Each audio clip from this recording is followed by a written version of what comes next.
अच्छी बात है, राष्ट्रपति जी ने जिक्र किया, लेकिन जो अघोषित इमरजेंसी आज चल रही है उस पर भी जिक्र करना चाहिए ना। रोजगार पे बात करनी बहुत जरूरी है। तो अभी राष्ट्रपति जी ने पढ़ा, वो जानते हैं सब सरकार का जो है पेपर है, लेकिन बुनियादी मुद्दों पे बात नहीं होगी तो कैसे चलेगा। आप पे पूरा जो है एडमिनिस्ट्रेशन है, आप पे पुलिस है, आप पे इंटेलिजेंस है, आप पे अर्धसैनिक बल, फिर लीक कैसे हो रहा है? चोरी कहाँ हो रही है? चोरी को पकड़ना पड़ेगा ना। अच्छी बात है, राष्ट्रपति जी ने जिक्र किया, लेकिन जो अघोषित इमरजेंसी आज चल रही है उस पर भी जिक्र करना चाहिए ना।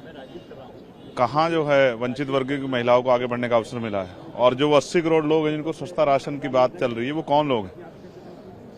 रोजगार पे बात करनी बहुत जरूरी है। तो अभी राष्ट्रपति जी ने पढ़ा, वो जानते हैं सब सरकार का जो है पेपर है, लेकिन बुनियादी मुद्दों पे बात नहीं होगी तो कैसे चलेगा। मैं जिस क्षेत्र से आता हूँ नगीना से, वहाँ रोजगार नहीं है, वहाँ बाढ़ की समस्या है, वहाँ स्कूल कॉलेज यूनिवर्सिटियाँ नहीं है, और कास्ट एट्रोसिटी कितनी बढ़ रही है। कल ही हरिद्वार में एक लड़की का सामूहिक रेप हुआ जो नाबालिग बच्ची थी, कि आरोपी गिरफ्तार नहीं हो रहे।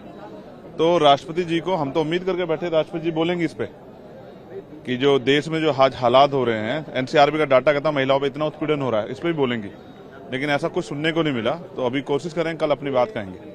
नीट का जिक्र भी किया उन्होंने कि नीट के खिलाफ सख्त से सख्त कार्रवाई होनी चाहिए, मगर लीक क्यों हो रहा है? आप ये सोचने की सवाल है ना। आप पे तो सब कुछ है, आप पे पूरा जो है एडमिनिस्ट्रेशन है, आप पे पुलिस है, आप पे इंटेलिजेंस है, आप पे अर्धसैनिक बल, फिर लीक कैसे हो रहा है? चोरी कहाँ हो रही है? चोरी को पकड़ना पड़ेगा ना।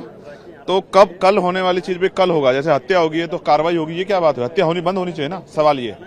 तो अभी बहुत कुछ है जिसपे हमें उम्मीद थी कि राष्ट्रपति जी महामहिम बोलेंगी, लेकिन वो नहीं बोली है, लेकिन हम लोग बोलेंगे। एक आखिरी सवाल, जिस तरह से संगोल हटा करके वहाँ कॉन्स्टिट्यूशन की कॉपी रखने की बात हो रही है, इसमें क्या बात करें? अच्छा है, ये बोलने से नहीं चलेगा कि देश कॉन्स्टिट्यूशन से चल रहा है, चलना चाहिए।